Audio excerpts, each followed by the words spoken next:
მოგესალმებით. დღეს ჩვენი პირველი პოდკასტის სტუმრები არიან მანანა ასანიშვილი და თამარ ბეკურაშვილი, ჩვენი სკოლის ისტორიისა და მოქალაქეობის მასწავლებლები. სანამ კონკრეტულ საკითხს გადავალთ, მინდა პატარა შესავალი გავაკეთო სოციალური პასუხისმგებლობისა და სკოლის მოსწავლეების პიროვნული განვითარების კლუბთან დაკავშირებით. კლუბის მთავარი მიზანი თავიდანვე იყო სკოლის საზოგადოების ცნობიერების ამაღლება. ისეთ საკითხებზე, რომელთა ცოდნაც აუცილებელია შემდგარი მოქალაქისთვის. დღევანდელ საქართველოში ალბათ არ მოიძებნება მეტად აქტუალური და პრობლემური საკითხი, როგორიცაა საქართველოსა და რუსეთის ურთიერთობები. დღეს საზოგადოება პოლარიზებულია. ერთნი ფიქრობენ, რომ საქართველოს რუსეთის დიდი მტერი არ ყოლია, ხოლო მეორენი ფიქრობენ, რომ რუსეთის დახმარების გარეშე საქართველო ვერ მოაგვარებს პრობლემებს. მოგეხსენებათ, საქართველოს მეზობლად რუსეთი იყო ერთ-ერთი ქვეყანა, რომელიც იყო მართლმადიდებელი და ის სულ უფრო და უფრო ცდილობდა ტერიტორიების გაზრდას. მე გადმოვალ თქვენთან ასეთი კითხვით, თუ რა იყო რუსეთის და საქართველოს ურთიერთობების დინამიკა. როგორი იყო ალბათ, ხო?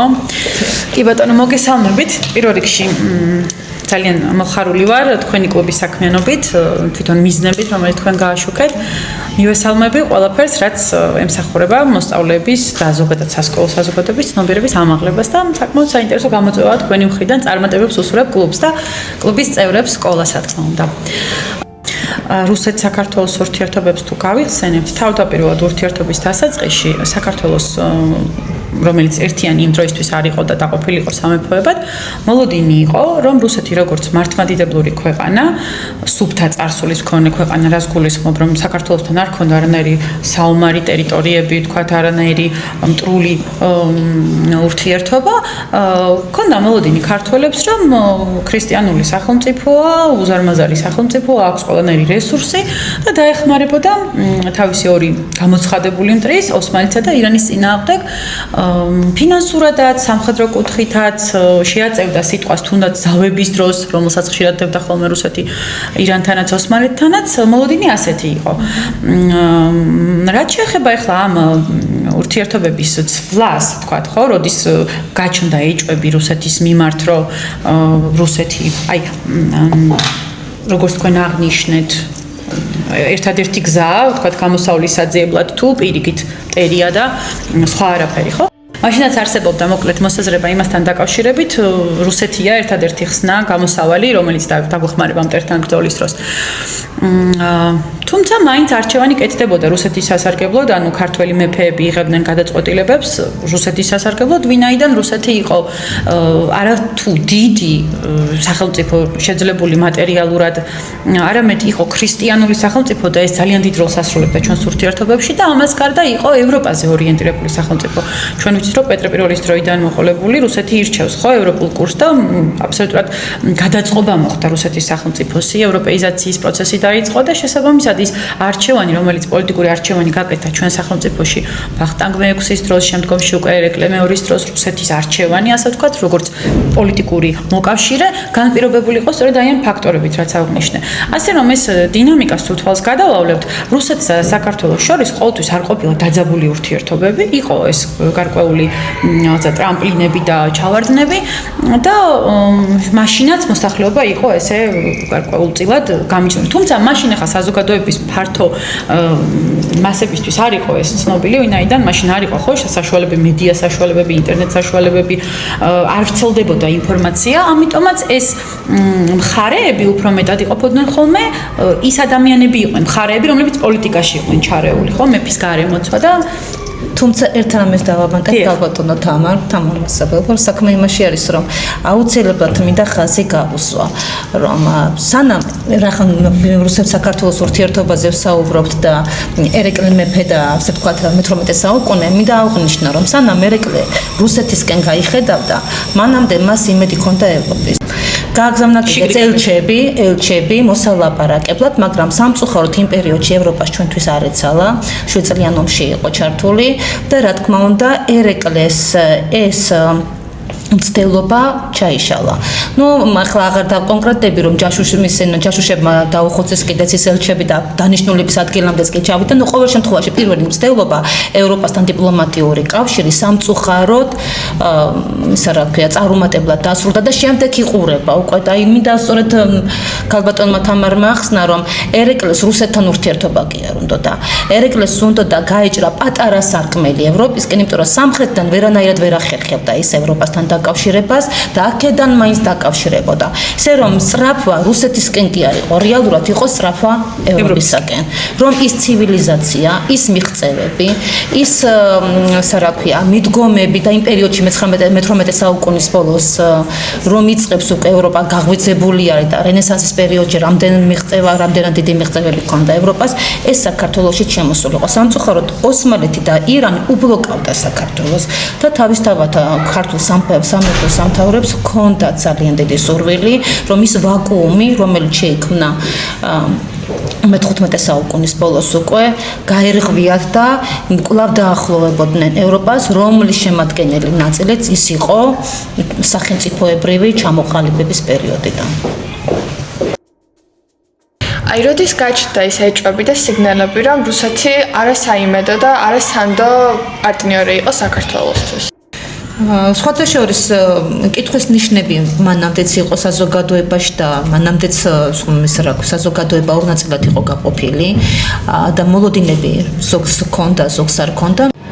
წანისი ბრძოლის შემდეგ ზოგადად დაისვა კითხვა, გაეგრძელებინათ თუ არა საქართველოს ურთიერთობა რუსეთთან და დარბაზის წინაშე დააყენა კიდეც ერეკლემ ეს საკითხი.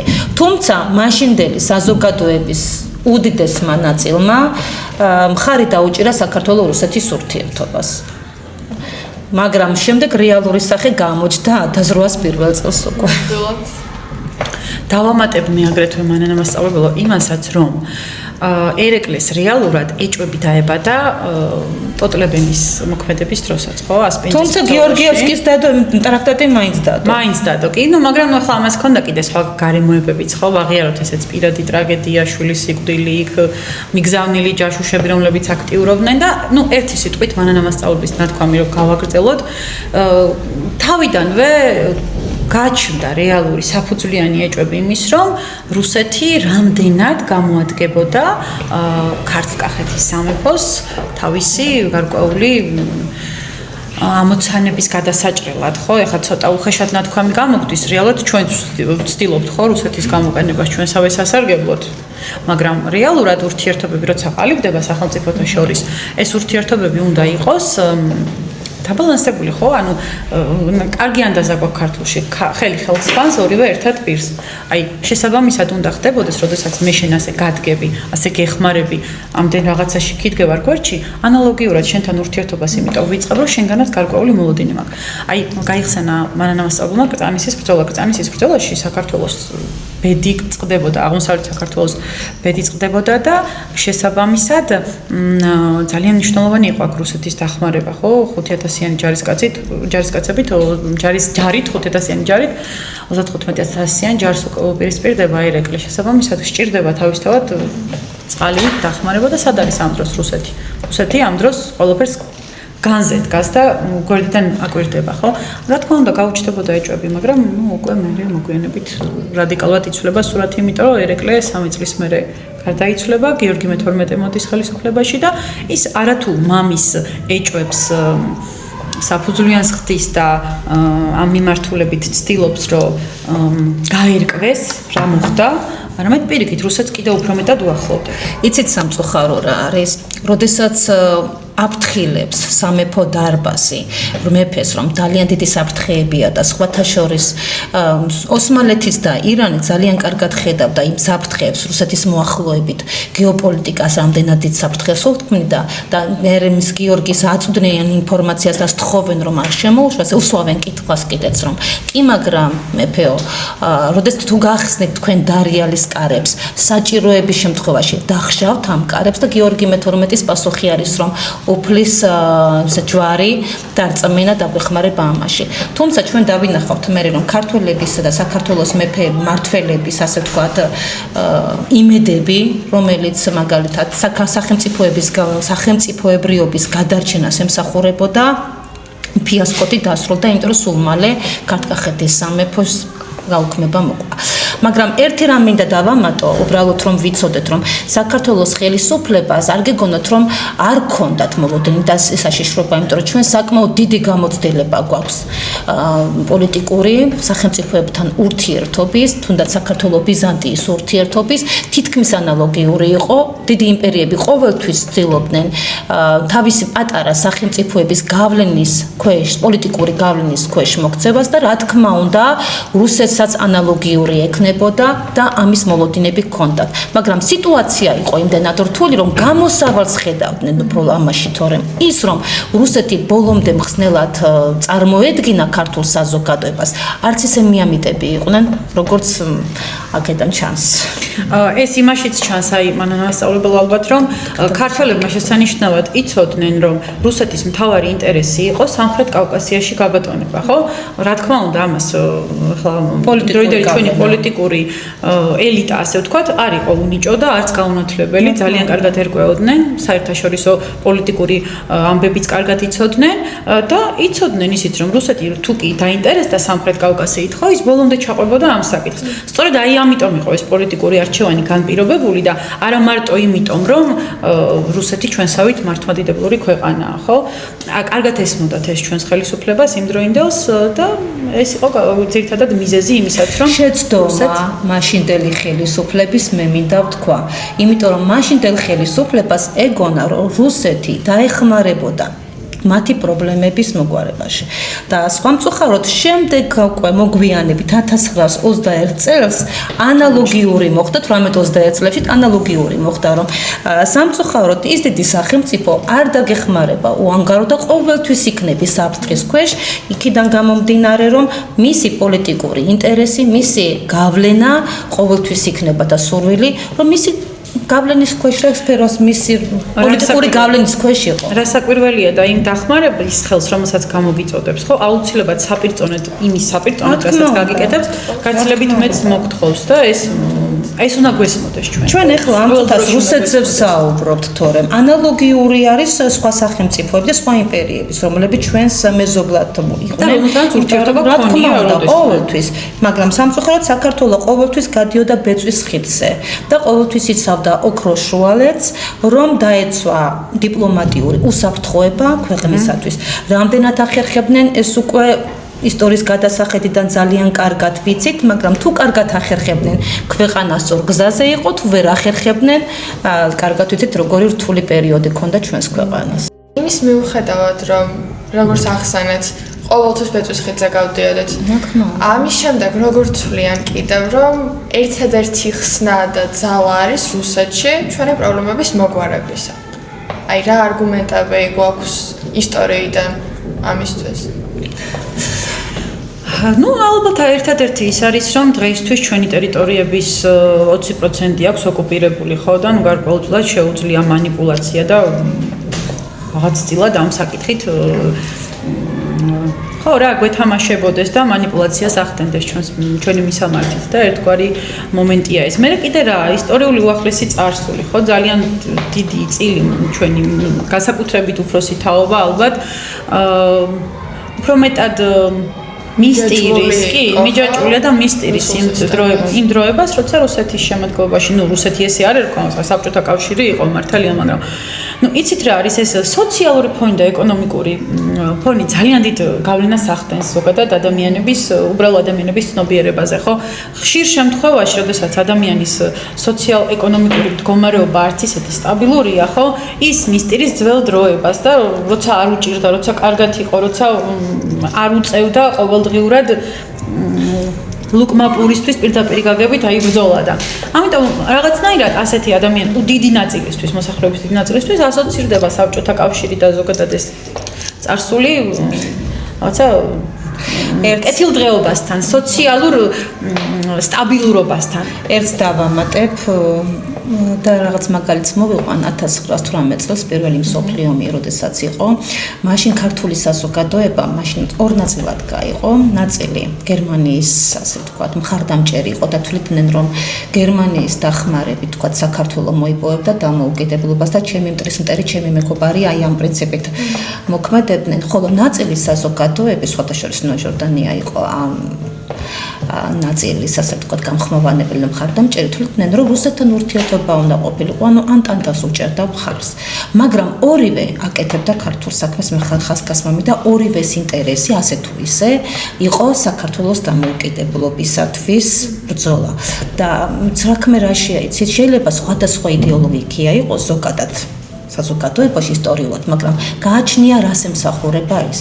იმიტომ რომ აუცილებლად ქართული საქმე უნდა კეთდებოდეს და ქვეყნისთვის უნდა კეთდებოდეს ეს ყოველივე.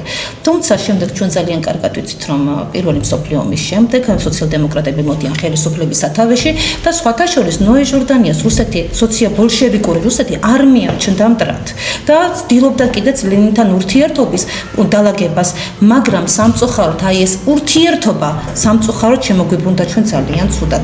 1921 წელს, როდესაც საქართველოს დამოუკიდებლობა დაიკარგა, მაშინდელმა საზოგადოებამ ვერც კი გაითავისა, რომ სხვა ქვეყნის მიერ კი არ მოხდა ქვეყნის ოკუპირება, არამედ უბრალოდ ჩათვალეს, რომ ეს იყო პოლიტიკური პარტიების ცვლილება და ვერც კი გაიგეს ეს საკითხი. მერე და მერე გამოჩნდა ეს, თორემ საქართველოს იმ წუთაზე საქართველოს სახელმწიფოებრიობა კი არ დაუკარგავთ. პირდაპირ გამოაცხადეს, რომ უბრალოდ მენშევიკური ხელისუფლება, სოციალ-დემოკრატიული ხელშეკრულების პარტია შეიცვალა ბოლშევიკური პარტიით და მორჩა. შემდეგ მოხდა 1922 წელს, როდესაც საქართველოს შევიდა საბჭოთა კავშირის შემადგენლობაში, როგორც ამიერკავკასიის ფედერაცია. კი, გეთანხმებით. ახლა ისტორია ძალიან დიდია, ხო? ჩვენ განსაკუთრებით ჩვენი ქვეყანა საკმაოდ დიდი ხნისაა და ბევრი ტერი და ბევრი მოყარე აქვს. კი, აი უბრალოდ რა მინდა რომ ვთქვა, რომ ჩვენთან საქართველოში ხო ყოველთვის არსებობდა ეს შანსი იმის, რომ მოსახლეობა იყოს ორ ნაწილად გახრეჩილი. შეიძლება დღეს ეს არის რუსეთი, ესე ვთქვათ, განხილვის თემა და რუსეთთან მიმართებაში პრორუსული და ანტირუსული რაღაცა შეხედულება არსებობს და მუსირებს საზოგადოებაში. როცა იყო ბიზანტია, იყო ანტიბიზანტიური ფრთა და პრობიზანტიური ფრთა, იყო ეგრისის მაგალითი, ხო, დიდი ომიანობა ეგრისში, ამის ნათელი დასტური და ამაზე სახალხო დებატებიც კი იმართებოდა ხოლმე, რომ რომელი მხარე აერჩიათ ეს გიორგი პირველის პერიოდი, გიორგი პირველის პერიოდში 19 საუკუნეში კი ბატონო იგივე დაპირისპირება ბიზანტია საქართველოს ურთიერთობის. დიახ, ძალიან კარგი მაგალითია ამ ხრივ ვახტანგ მე-6-ის პერიოდი, როდესაც სამი არჩევანის წინაშე დგას, ხო, ქართველი მეფე და რომელი უნდა ირჩიოს, ირანი, ოსმალეთი, რუსეთი. ნუ ყოველთვის გვაქვს ეს რაღაცნაირად ცოცხალი ორგანიზმი. ახლა საზოგადოება, იმიტომ ვართ ჩვენ, რომ ჩვენი აზრი გაგვაჩნდეს, ხო? ეს აი მართლაც ძალიან კარგად თქვა მანანა მასწავლებელმა, რომ სახელმწიფო უნდა ემსახურებოდეს და ხელისუფლება უნდა ემსახურებოდეს პირველ რიგში ქვეყნის ინტერესებს და ამის მიხედვით უნდა აკეთებდეს პოლიტიკურ არჩევას, ამის მიხედვით უნდა იღებდეს პოლიტიკურ ვექტორს, ხო? ამის მიხედვით უნდა მიმართავდეს თავის პოლიტიკურ ვექტორს და შესაბამისად ეს ყოველთვის იარსებებს. ანუ თქვენ როგორ წარმოგიდგენიათ, ყველა ერთ აზრზე რომ იდგეს, ყველა ან პრორუსული რო იყოს, ან ყველა ანტირუსულად განწყობილი, რას მივიღებთ? ანუ ესეც აუცილებელია, ხო? თუნდაც იმიტომ რომ დავფიქრდეთ და გაგვიჩნდეს კითხვები, როგორც თქვენ გაგიჩნდათ ახლა, რატომ ფიქრობენ ეს ადამიანები ასე, რომ რუსეთი ერთადერთი გამოსავალია, ან პირიქით რატომ ფიქრობენ, რომ გამოცხადებული მტერია. კრიტიკული აზროვნება და ამისთვის საჭირო უკვე განათლება. სწორი ინფორმაცია. მოსახლეობა უნდა იყოს ინფორმირებული სწორედ იმ ინფორმაციით, რაც სინამდვილეში ხდება და არა არც გაბუქებული და არც რაღაც რეალობას აცდენილი. დიახ, მაგ მხრივ დღევანდელ საზოგადოებას გაუმართლა, მინდა გითხრათ, ანანო, იმიტომ რომ დღეს სკოლებში საბედნიეროდ ისწავლება ის, რაც რეალობაა, ხო? სახელმძღვანელოები არაჩვეულებრივად არის დატვირთული. არჩევანის საშუალებას გაძლევს. ფოტომასალით, აროებით და შეგიძლიათ გაეცნოთ. თავარია გაეცნოთ, ხო? მაგრამ აი იყო პერიოდი, როდესაც სახელმძღვანელოებში მარტო ის შექონდათ, რაც გაივლითა ცენზურას და რასაც სახელმწიფო დაგვეთა. საუბრის უფლებაც არ ეს საბჭოთა პერიოდი იყო ტოტალიტარულ რეჟიმებს ახასიათებს, ხო? ეს პროპაგანდისტული რა ქვია ამას, პროპაგანდა ზოგადად სწავლაში. აი ეს განსხვავებული აზრი, რომელიც ჩვენს ქვეყანაში ახლა ნამდვილად არსებობს. რა სასარგებლოს ან ზიანს მოუტანს თუნდაც ქვეყანას და მის მოსახლეობას. იცით რა, განსხვავებული აზრი ყოველთვის საჭიროა. იმიტომ რომ განსხვავებული აზრი გაფხიზლებს, ასე ვთქვათ, და უკვე გაფიქრებს რა საფრთხეები შეიძლება კონდეს წინ ან რა მოლოდინები. აქედან გამომდინარე, განსხვავებული აზრი და შეხედულება და კრიტიკული აზროვნება ყოველთვის არის საჭირო. მაგრამ ამან არ უნდა მიიღოს, ასე ვთქვათ, სერიოზული სახე დაპირისპირება, იმიტომ რომ დემოკრატიულ საზოგადოებაში ყველა ადამიანს აქვს თავისუფალი აზრის, თავისუფალი ნების გამოხატულების საშუალება.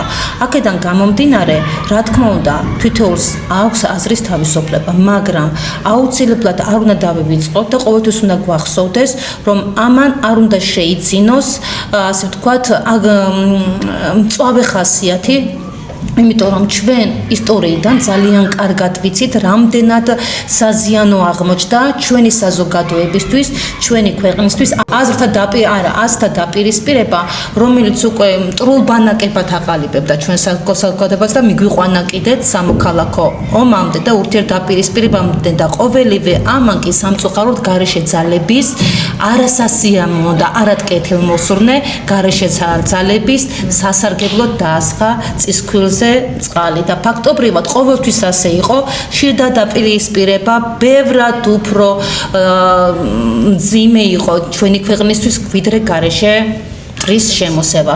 იმიტომ რომ სწორედაც ჩვენი გარეშე მტრები სარგებლობდნენ ქვეყნის შიდა დაპირისპირებებით და აი ძალიან კარგ მაგალითს მოვიხმობ ისტორიიდან ისევ, როდესაც ალექსანდრე პირველმა გამოგზავნა გენერალი კნორინგი საქართველოში ქართკახეთის სამეფოში, რომ შეესწავლა შეეძლო თუ არა ქართკახეთის სამეფოს დამოუკიდებლად არსებობა. მართალია ეს იყო სიმბოლური ხასიათის, მაგრამ მაინც გენერალი კნორინგი რო ჩამოვიდა, სამწუხარო ფაქტი რა იყო, იცით, ოჯახის წევრებს შორის იყო დაპირისპირება. ხან ერთი სამეფო ოჯახის ერთ წევრს მიყავდა თავისთან და ესაუბრებოდა, თქვათ, მოწინააღმდეგე ბანაკზე, შემდეგ მეორეს მიყავდა და როდესაც გენერალი კნორინგი უკან დაბრუნდა, კოლეგიაზე ასეთი სიტყვები წარმოსთქვა, ხა ზუსტად ციტირებას ვერ მოვახდენ, მაგრამ შინაარსი ასეთი იყო, რომ ქართკახეთის სამეფო ერთი პატარა ქრისტიანული სამეფოა ორ მტრულად განწყობილ სახელმწიფოს შორისო, ირანსა და ოსმალეთს შორისო. ქვეყნის შიგნით არის აგრეთვე არასტაბილური მდგომარეობა და არათუ ქვეყნის შიგნითო სამეფო ოჯახ შორის არისო დაპირისპირება. ამიტომ ჩვენ თუ გვინდა რომ გადარჩეს ეს ძველი ერი, უნდა გამოვიღოთ კეთილი ნებაო, მადლობაც უნდა გადავუხადოთ თან, რომ გადარჩეს და მივიღოთ ის ჩვენი ღვთისქვეშო. ასე ლამაზად და ძალიან კარგად გადაწყდა 1801 წელს საქართველოს და ქართკახეთის სამეფოს დამოუკიდებლობის პეტი. ასე რომ ეხლა გადავხედოთ ისტორიას, გავიხსენოთ და მინდა რომ ხაზი გავუსვა, რომ არავითარ შემთხვევაში რა თქმა უნდა განსხვავებული აზრი უნდა გქონდეს, მაგრამ ზომიერების ფარგლებში რომ ხელი არ შევუწყოთ ამით სხვა ძალებს ჩვენი ქვეყნის სუვერენიტეტის კალკულაში. განსხვავებული აზრი უნდა არსებობდეს, მაგრამ ეს აზრი უნდა გეკუთვნოდეს შენ. არ უნდა იყოს ეს აზრი სხვისგან თავსმოხვეული და ის აზრი რაც გაგაჩნია, უნდა გამოიტანო საკუთარი დასკვნებით. ანუ შენ თვითონ უნდა გაეცნო შენი ქვეყნის ისტორიას, შენი ქვეყნის წარსულს, შენით უნდა ჩამოგეყალიბდეს შეხედულება და აი ამ შემთხვევაში უნდა გაგაჩნდეს მერე უკვე საკუთარი პოზიცია ამ ყველაფერთან მიმართებაში. ზოგადად ისტორია ახლა მოგეხსენებათ საკმაოდ ვრცელია, ჩვენ ძალიან ბევრი ფაქტის გახსენება შეგვიძლია, რომელიც შორს წაგვიყვანს და აი ჩემი პასუხი დასმულ კითხვაზე იქნება სწორედ ის, რომ თუ ჩვენ გვინდა გქონდეს განსხვავებული აზრი, მაშინ მივეჩვიოთ იმას, რომ ეს აზრი ჩვენით შევიქმნათ და არ მივიღოთ მოწოდებული მზა აზრების სხვისგან.